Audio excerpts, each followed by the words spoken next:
I want to share my tip for dealing with phantom pain. As a double amputee, I've doubled the possibility for phantom pain. But first, let's talk about phantom sensations. My mind was already thinking about that.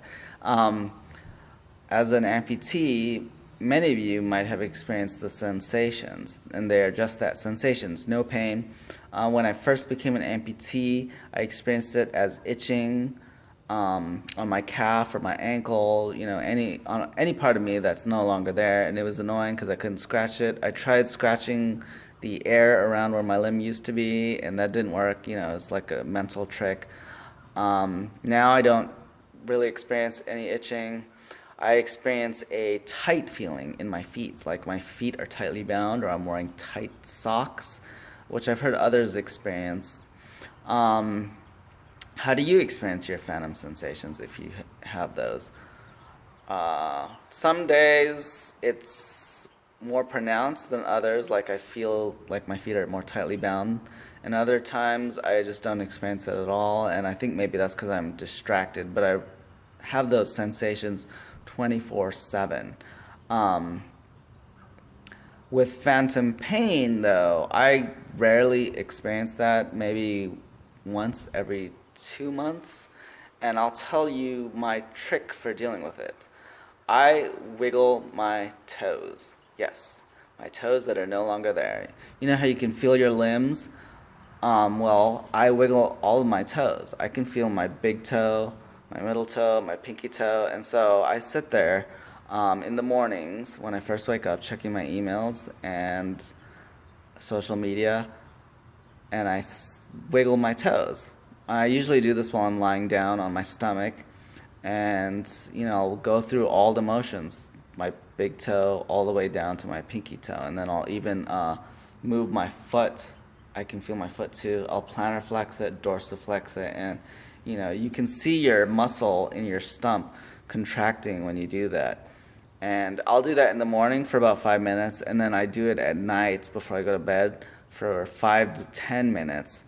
While I'm on my phone, again, lying on my stomach. That's the easiest way for me to do it. I've done it on my back. And if I do that every day in the morning and at night, I find that it keeps the phantom pains away.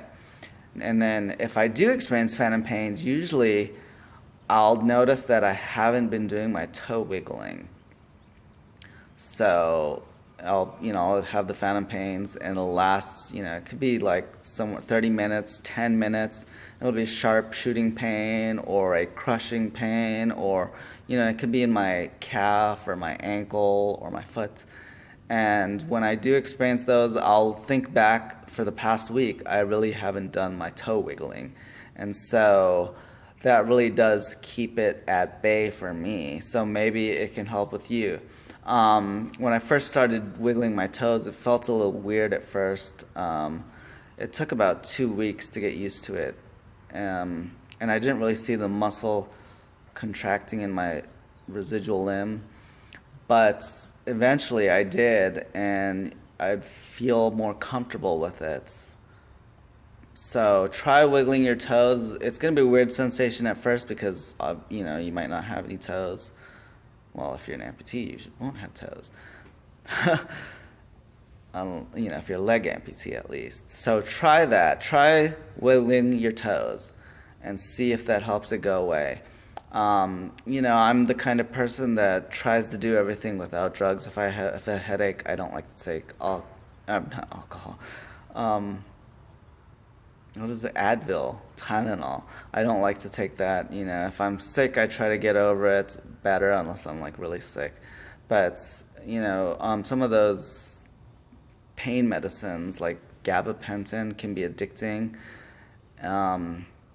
Just try wiggling your toes and see how that helps. It might work, it might not. That's my trick. So hopefully that helps, and tell me your toe wiggling stories. Tell me how you deal with phantom pain, and thanks for watching my video.